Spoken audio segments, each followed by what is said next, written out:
It's chaos. It's a different type of Sunday scary. It's your newest obsession. It's Dirty Driving, a Formula One podcast. We're the Hornsby sisters. I'm Katie. And I'm Megan.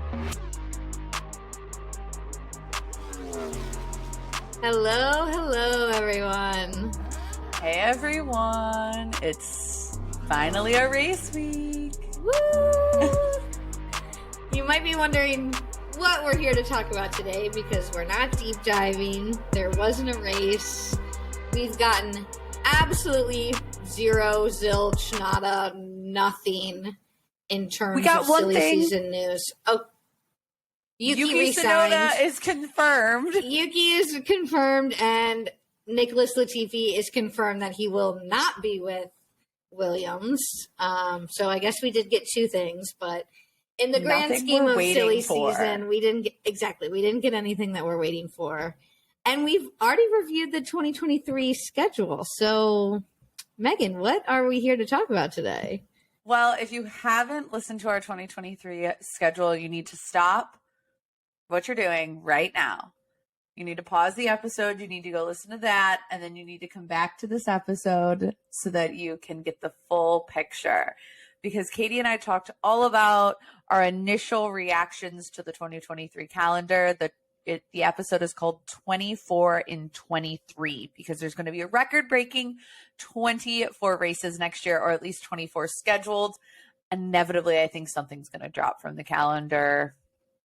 I don't know. I just have a gut feeling, and I don't think it'll be replaced, just like this year wasn't replaced when we lost to the Russian Grand Prix. Nonetheless, today, because like Katie said, there's not a lot going on. It's kind of quiet, other than there's some photos around of Lando Norris and Max Verstappen partying.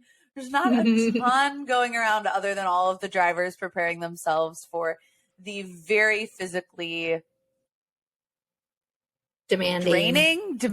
What word do I want to use? Like physically, you must be incredibly physically fit, and it still is draining on those that are fit. Track of Singapore, we've just gotten a lot of gym photos. So Katie and I are like, look, we've always kind of like in the back of all of this talked about tracks from history or tracks that aren't on the calendar that we would have wished we either were alive to see in the moment or could be resurrected. For me, it's a lot of what I wish I could have seen back then. So today we decided to just kind of look at all the tracks that we've seen throughout F1 history that we wish were on the calendar.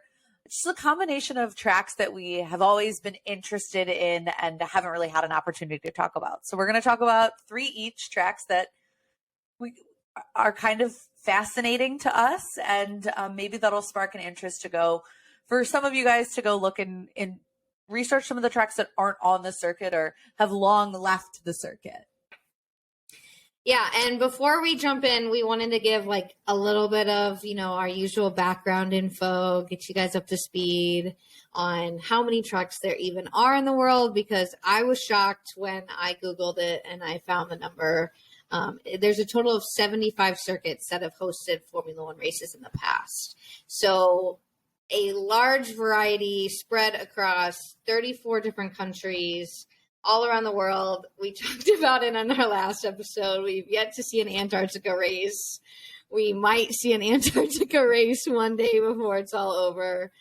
But they've covered all the continents, again, except for Antarctica. And most of these circuits are actually no longer suitable for F1 since some of them don't meet the strict requirements that are needed for a circuit to host a modern day GP. Wait, pause. Is Antarctica okay? So they've been changing a lot of things since I was in elementary school. They got rid of Pluto. They renamed an ocean. We've got like a Southern Ocean type situation. There used to be 4. Now there's 5. Is Antarctica still considered its own continent? Yes. Are we sure?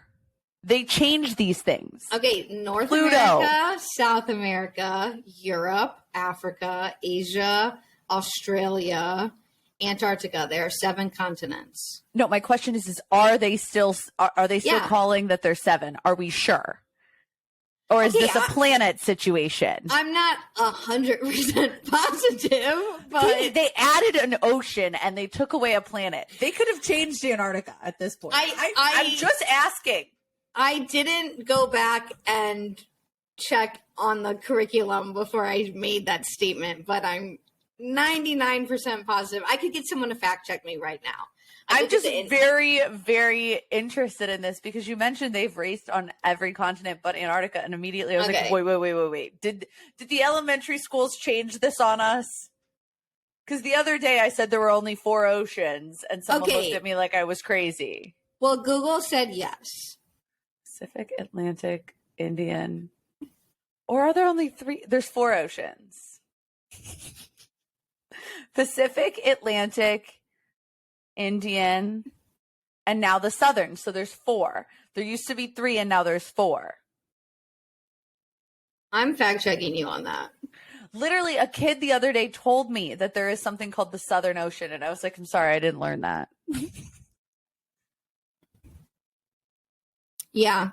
Most countries, including the United States, now recognize the Southern or Antarctic as the 5th ocean. What's the other ocean? There are apparently 7 oceans. There's the Atlantic, there's Arctic, the Pacific, North and the Atlantic, South Atlantic, North Pacific, South Pacific. Those don't count. Sorry, there's 5 oceans. So there's the Arctic, the Atlantic, the Pacific, the Indian, and now the Southern. Southern. So look, I swear they added the Arctic Ocean. I don't remember that from school either. Maybe they did have that. All I know is they added an ocean. Arctic Ocean. They added an ocean. They took away a planet, but have they taken away a continent? We still have 7 continents with Antarctica included. That will change in the next 3 years, so it's fine. It's fine. Okay. I'm going to get us back on track if that's cool. I'm sorry. This was a valid conversation because I didn't want us out here saying we haven't raced on all the continents when come to find out Antarctica is no longer a continent. According to Google, which is a good enough source for me tonight, Antarctica is still a continent. So let's get, come on. All right. Let's go, Stefano. You ready? Let's get us a race there. One day. If not, they should do the extreme whatever there. Red Bull had the whole hype video where they strapped snow chains on an F1 car. So Max Verstappen's already done it. Let's do it again. I wonder if it really was Max in the car. I don't remember. Well, let's not get me started about the conspiracy theories that surround Antarctica. Talk to us about FIA. Talk to us about, yes, I'm going to talk about, thank you. All right, back on track.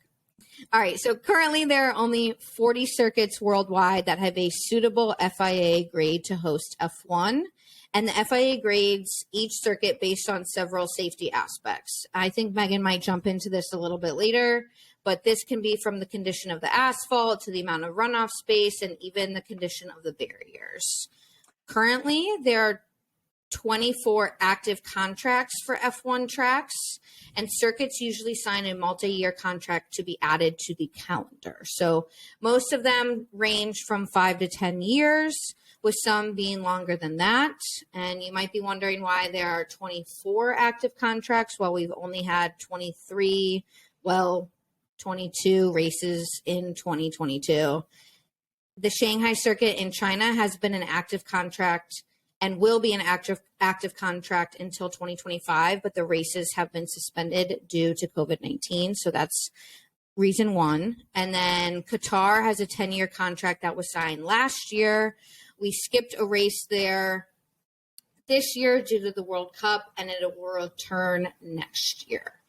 So, and then most of us know this if you've been, paying along at all this, if you've been paying attention at all this season, you know that the FAA has terminated its contract with the Russian Grand Prix due to the situation in Ukraine and Russia right now. So let's talk about this whole grading thing. Katie talked about it, and I wanted to kind of give some context here because it seems a bit ridiculous when you just hear the tracks are graded. That has nothing to do with anything on their surface, grading the surface at all. It has everything to do with how the FIA actually views the track and what specifically cars events can happen at said track. And it is genuinely a grade, which ranges on a scale from 1 to 6. Grade 1 tracks are F1 tracks. So how does it exactly work? Like, I'm just going to offer a little bit of context here to kind of make it all make sense. The whole goal is to determine what cars what cars and events can safely be held at said track. So that's why Formula One cars cannot race at all of the American IndyCar circuits, because IndyCar races require a different safety standard. F1 cars require a much higher safety standard. That's due to things like safety of both the drivers, the pit crew, the fans, but it's also maintenance, it's also fan accessibility, and also facilities. So yes, it's about what's, on the tarmac, the runoff areas, the barriers for the drivers, it's the pits, it's the paddock area, but it's also what facilities are accessible for fans, considering over the course of a Formula One weekend, 300,000 fans could walk through there, and they're all going to need to get their water somewhere. So all of this kind of came about as part of the FIA's push for safety, but also paired with their need for like innovation and moving tracks forward as the cars were innovating as well, as fan experiences were ramping up, as more people were going to the tracks. Just as technology expanded, there was a need to also be able to then grade the tracks on their technology innovations. So ultimately, bottom line, simplest way of explaining it, grading it allows for the FIA to actually regulate the standard of tracks. And you can look up like the FIA track grading and see which tracks fall under which grades. And then you can also see which grades denote which type of vehicles or events can be held at those tracks. Again, it's all based on power versus weight. So the cars essentially. Grade 1 is the only one that Formula One cars can be run on. It's all about safety. It's all about accessibility. It's all about facilities. It's all about having ADA accessible bathrooms and a medical center that's able to staff those in case of a large incident in the crowd, a large incident on track. It's about barriers and safety for the drivers, the teams, but also the stewards. It's also everybody that's walking around and just generally allowing the event to take place. It's accessibility to the track. It's accessibility leaving the track. All of those things go into it. It's not just like, this is a cool place to race cars around, let's do it here. It's all about, can we actually put on the traveling circus? Second kind of subpoint and overall thing to take out of all of this conversation is that it requires a lot of money, a lot of time to develop, maintain, and innovate tracks to ensure that you keep your grade and your license to be able to host Formula One tracks. It's a massive requirement. It's a massive undertaking. And so at the end of the day, it makes sense why there are only 40 that are active right now and so many that have fallen to the wayside for one reason or another. And these tracks spend millions of dollars every year trying to keep them up to standards, up to code, and they have to make that money back with ticket sales, with other events that they're hosting at the track. And so being a FIA graded Formula One track is not an easy feat at all. No, and I think it makes a lot of sense why. Well, two things. First, I'm going to say almost every race we go to, we're always like, here's what the track has done in the off season. They've added gravel pits here. They've done, the resin was a massive innovation. Then, they've changed the barriers here. They've extended the apex. They've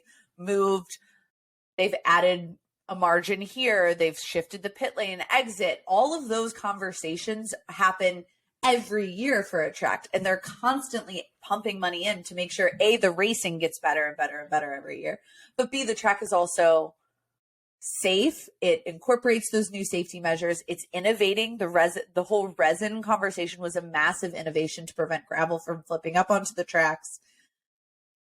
I mean, I think Jeddah is the one that probably experienced the most changes this year because it had so many issues to fix from last year. But it's an ongoing conversation that, again, ultimately requires lots of money.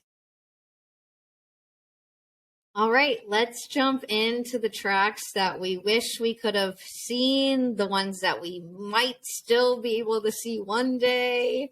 I'll kick us off. I chose a track for my first track based in the US because I'm a firm believer that the current tracks that we are using in the US are not the best choices. I think had this track been able to throw the money into making it Formula One grade ready, it would be a phenomenal track to host Formula One at.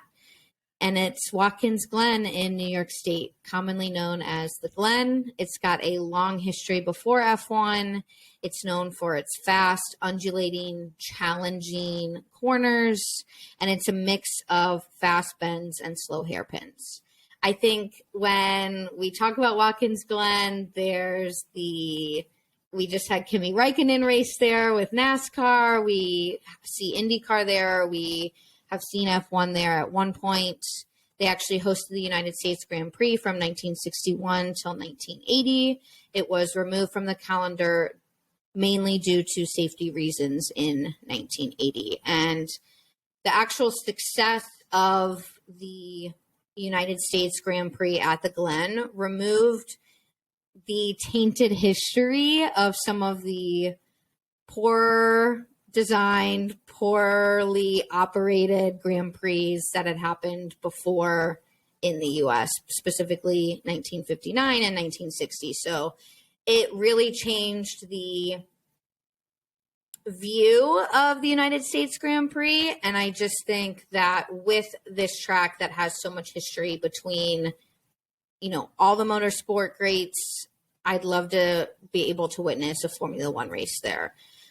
Chances are we're not going to because the track layout has remained largely unchanged since the mid 1970s. But as I mentioned, since F1 has left, IndyCar, NASCAR, and IMSA have all raced at the Glen on two specific tracks, one known as the boot layout, which is the long course, and then the NASCAR layout, which is the short course. So would love to go there one day to see, an IndyCar race or a NASCAR race given the opportunity. We thought about it for August. We really did. did. We just couldn't make it work for our jobs, our normal jobs. It's definitely on the list. Definitely on the list. I'm hoping that Vegas goes well and can erase the awfulness of Miami. I don't think that that's going to happen because Miami is still sticking around. So every year we're going to be scarred. The first one I have to pick, literally hands down, this was a really easy choice for me. Because I wish I could have seen races here. Like I wish I was older and I could have seen it in all of its iterations as it changed throughout history. So I chose the original Österreich-Ring. Currently, the Austrian Grand Prix is held at what is the Red Bull Ring, which is it's really only like a couple of versions after the original Österreich-Ring. But it would have been really interesting to see it in all of its little snippets of time and its different layouts.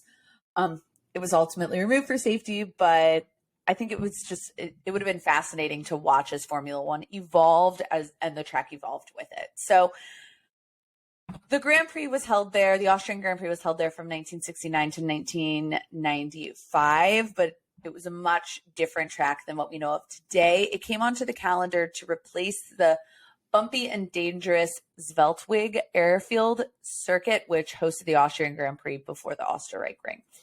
Ultimately, and everything you read about this track and, some of the snippets and interviews you hear about people who have raced on the track is that it was really exciting, but it was ultimately very challenging and dangerous for drivers.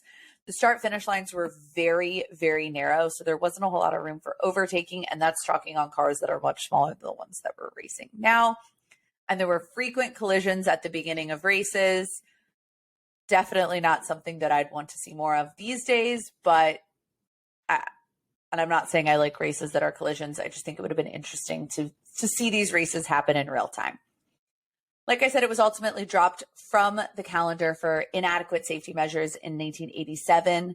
This has been after some parts of the track had been adjusted, but ultimately too many of the sections of the tracks had minimal protection or even no protection at all for the drivers or the fans.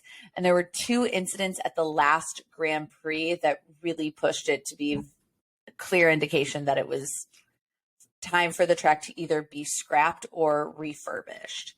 Ultimately, that happens in 1995. In 1996, where it was rebuilt by Herman Teich, and you've heard his name many times. He's famous for Formula One tracks, but he rebuilt it and he renamed it the A1 ring. He reduced it in length, and he also created more space for overtaking by replacing 3 of the narrow turns with sharp turns that were just fast and sharp. So kind of added some space, but didn't make it any like larger in terms of footprint. Then it would go on to host 7 Grand Prix, but in 2004, it would be scrapped and we wouldn't get a return until Red Bull took it over and had it redesigned again and renamed the Red Bull Ring. And now we have it today. So I think it's a really interesting circuit. Its history is really interesting. It's obviously in its original iteration would not be safe for modern cars or really even previous cars. That being said, I think there are some excellent races that were held here. 3-time world champion Niki Lauda actually is the only Austrian driver to win a domestic Grand Prix. He won it in 1984 at the Österreich Ring for McLaren Tag Porsche. So memorable things here. Lauda also won his 3rd championship in that year here. So I think it was just, it's got a little bit of history. It would be interesting to have seen back then. All right, my second track is definitely one that I've talked about previously. I want it back. I want it back badly. There's rumors we're getting it back, but I won't believe it until we see it.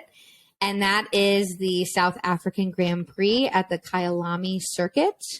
It was host to the South African Grand Prix in 1967 and continued until 1985.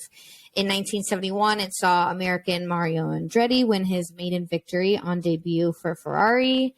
And in 1975, it saw South African Jody Scheckter take the victory. And he is the only South African driver to take victory in South Africa, which I think would be so cool to win in your home race. The 1977 event was actually the location of the most gruesome crash, or one of the most gruesome crashes in F1 history. Tom Price was killed when he actually hit and killed a track marshal at full speed during the event. So very sad. Niki Lauda actually ended up winning the race, but the accident definitely was one that sent shockwaves through the sport and through the community. And kind of changed the way, one of the accidents that has changed the way we look at how dangerous the sport can be. In 1985, we had the final South African Grand Prix for a while until the end of apartheid. So the decision was made that during this time, we were not going to hold the South African Grand Prix at the time. And then after the end of apartheid in 1991, Formula One returned for 2 Grand Prix, one in 1992 and 1993. The 1992 event was dominated by Mansell, and the 1993 running saw a very intense battle between Prost, Senna, and Schumacher, with Prost taking victory. In April 2018, the South African discussed the possibility of South Africa returning to Formula One, but the main obstacles were just the high cost of hosting such an event and the fact that there are currently no South African tracks that fulfill the FIA requirements to host a Formula One race, although Kyalami comes close. So it does require some fixes and some changes in order for it to get the ability for us to race there again. In June 2022, it was reported that Stefano Domenicali had flown to South Africa to meet representatives of the circuit for a possible return to F1 in 2023. We have seen now that it is not included in the calendar, but I am surely hoping for us to be back there in the future. I think It would be great to have, again, a race on every continent, minus, again, Antarctica, and really round out the idea that this is a global sport. Okay, my next one is a little bit of I feel like this is an easy one, and I'm not going to really explain why I'm kind of attached to this track because it makes it look ridiculous, but it's fine. I don't know. It's something to do with Downton Abbey. Stupid British show that I watch. But I have chosen Brands Hatch. We know I'm partial to Silverstone, but I do think it would have been really fascinating to get to compare Brands Hatch to Silverstone, but also I think it would have been really interesting again to see like the evolution of a track over time. I mean, obviously no one has been able to live through all of its different iterations. I can't say nobody, but I'm just saying like whatever, you'd be old. But I find it fascinating to see how like a track has evolved and all the things that have happened to it over time. So it started off as like a dirt track in the 1920s, and then the tarmac was laid in the 1950s, and it really became one of Britain's first post-war purpose-built tracks. So it was the beginning of it. He had actually hosted the British Grand Prix in 64. And then from 64 to 86, it would alternate between Brands Hatch and Silverstone, where it would be held. In the end, it would hold a total of 14, 12 British Grand Prix and 2 European Grand Prix. Those were held in 83 and 85. I do also love that looking at this track's history kind of follows a pattern of fans coming to the sport as well, because the earlier circuit version of this had the first real like high capacity continental grandstands. They were purchased like ahead of the season, but they were purchased from a race course and brought over to the like a horse racing course and brought over, which I thought was just interesting. I saw that like fun fact, and I was kind of blown away by that little fact in life. But ultimately, the track would come off the calendar because it was too dangerous. Specifically, there were some key turns that were pretty dangerous. The Paddock Hill Bend was pretty rough. Multiple incidents happened there, even after they did a massive works project to try to make it safer. In 1976, the turn was realigned, tarmac was laid, and they moved the apex, but ultimately that didn't fix the safety issues on the track. It was known for its elevation changes. Again, it was very narrow. It was very short at 3.9 kilometers. So space was ultimately the secondary problem. There wasn't space to build features that would make it safer, specifically modern runoff areas. And at the end of the day, the track was also just really cramped. Modern cars became faster. Safety requirements just required that the tracks be wider and give more space for the cars to actually be able to overtake and race. So we lost it. It came off the track, or came off the circuit list or the calendar in 1986. And that was after a really nasty start at the start-finish line that ultimately led to them just deciding it would be safer to choose like the open expanses of Silverstone going forward instead of continuing to bring back the track and try to make a small cramped track work. It was just never going to work. So again, I think there's some history there about, the history of motor racing and how it's evolved throughout time. And specifically, it's so dear to like the British identity. I don't know if I'm feeling nostalgic because the Queen died. That could be it. I don't know. It would have been interesting to see. And for my last one, this one's kind of an oddball. Megan, forgive me for this one. It's an oddball, but I'm picking Fuji Speedway in Japan. I know we're not going to get this one back. Probably not. Maybe in our lifetime, but I doubt it. So it's located in Japan, and F1 had 2 brief stints here. They hosted the first 2 Japanese Grand Prix in 1976 and 1977, and then returned in 2008 and 2007 and 2008 after the 30-year break. So the track features a long start-finish straight and quite a few slow corners with a twisty final sector. And it's actually got one of the longest straights in motorsport tracks at 1.475 kilometers in length. It has a stunning, and when I say stunning, if you have not seen photos of this track, please Google them. Please take a look at them.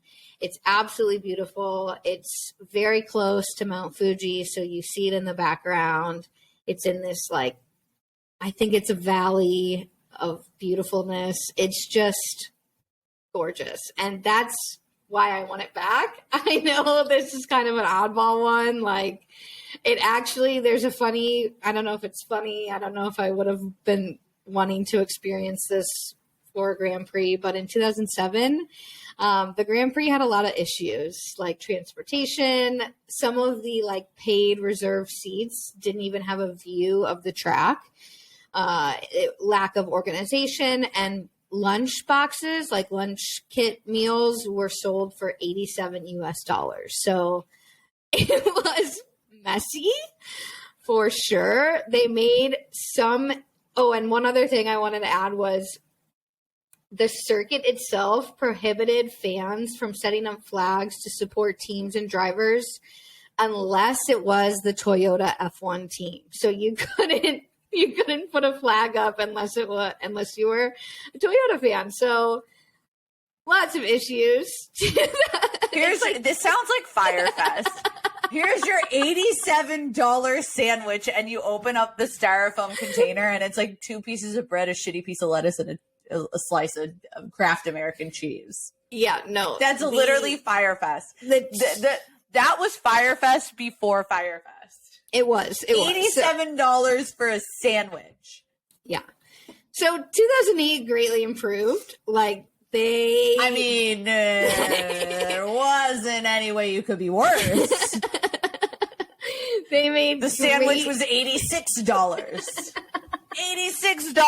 It's a $1 improvement. Yeah. Okay. So they made great improvements, like widening sidewalks and all of the things that go into making the track better. But the race itself in 2008 was affected by rainy weather. So after Speaking the race, of sidewalks. Okay, yeah. Speaking of sidewalks, Katie did ask for the sidewalks in Montreal to be wider. I did ask for them to be wider. That's so fine. The fact that they widen the sidewalks, kudos. Massive kudos.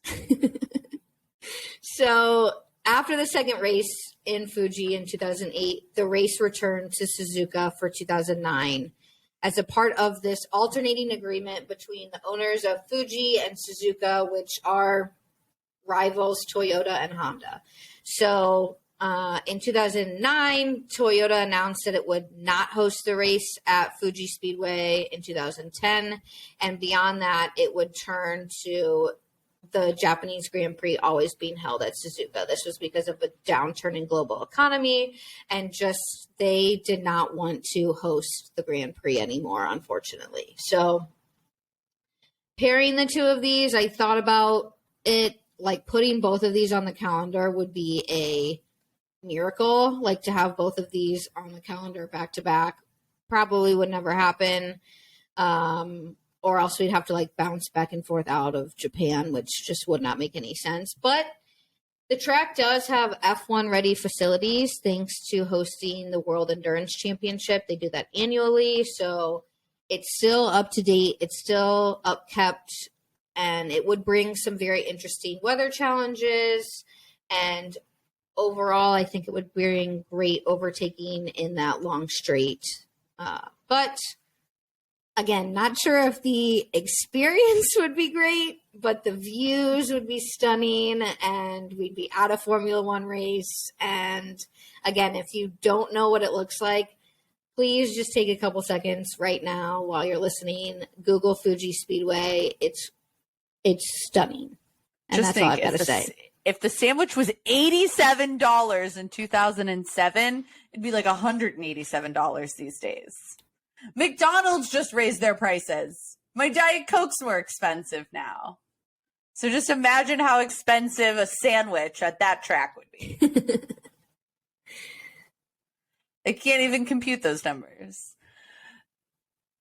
So my last track is kind of a give me. I don't know. I feel like Brands Hatch was kind of a skirting outside of the question, but I do genuinely think it would have been awesome to see a race at the Adelaide Street Circuit. So it started hosting races in 1985, and then ultimately in 1995, it would move, the Australian Grand Prix would move to Melbourne, where it is now at Alberts Park. But I do really think it would be awesome to have seen one of these races live in person, yada, yada, yada. It featured some very quick corners. It had like an almost flowing final sector and a really long straight. It produced really great races, and it included a lot of overtaking opportunities despite it being a street track. And we know I have some issues with street tracks that don't provide overtaking opportunities. I won't go down that rabbit hole now. I also think it would have been kind of two things. Part of me is nostalgic for, I wish I would have been alive and into Formula One and been able to watch some of these races firsthand. And then another part of me is like, I would love to see it go back there and get to see modern F1 cars on there. So I picked it for two reasons. But there's a lot of like very memorable moments that happened at this track. We have Keke Rosberg's win in the inaugural race there. We have Nigel Mansell's tire blowing out, which lost him the world championship in 1986. We have two rain-soaked races, and I love a track that, you know, the weather's questionable. Other than Spa, that's a little too questionable. It was rain-soaked in 89 and 91. Senna won it in 91. This is the track that saw Senna's last win. Schumacher won here in 1994. Damon Hill won the final Grand Prix that was ever held at the circuit, lapping the finishers by at least 2 laps. So at that point, like I'm okay with someone blowing out the race if they're now lapping everybody twice. That to me is entertaining. And clearly there's, you know, some opportunities for interesting races to take place there. So I'm nostalgic for it, but I would love to see it. And look, if we didn't have all of the crazy shit that happened this year, DNFs reliability wise, and Carlos Sainz just deciding he didn't want to participate in the race, I don't really know if I would have loved the Australian Grand Prix this year. It was also Seb's return. So part of me is like, look, maybe we could go check out a different track. It won't happen. Yeah. It's fine. I mean, there's plenty of tracks to choose from, plenty of options, plenty of opportunities for Formula One to continue to test out different places and try different spots. And I think open up the world of Formula One to more and more cities and countries. So yeah, everybody, I know these are just like 3 of the tracks for each of us. There are plenty more that I wish I could have seen. We had a very long list when we started this of tracks. I mean, hell, there's been like 72, you said, that have hosted Formula One races. So if there are any tracks we didn't mention that you particularly love, like send us a message on why you wish you could have seen a race there, wish would be back on the calendar. There's so many to talk about. And these were just kind of like the tipping point and something fun to break up the monotony of having 2 weeks without a Grand Prix. And next week, we are finally back to racing. It is the Singapore Grand Prix at the Marina Bay Street Circuit on Sunday, October 2nd. It should be hopefully absolutely thrilling. I'm very excited to be back there racing, and catch us next week for our race recap. This is an early morning one, too. And then we get a night one. And then we have a midnight race. Exciting.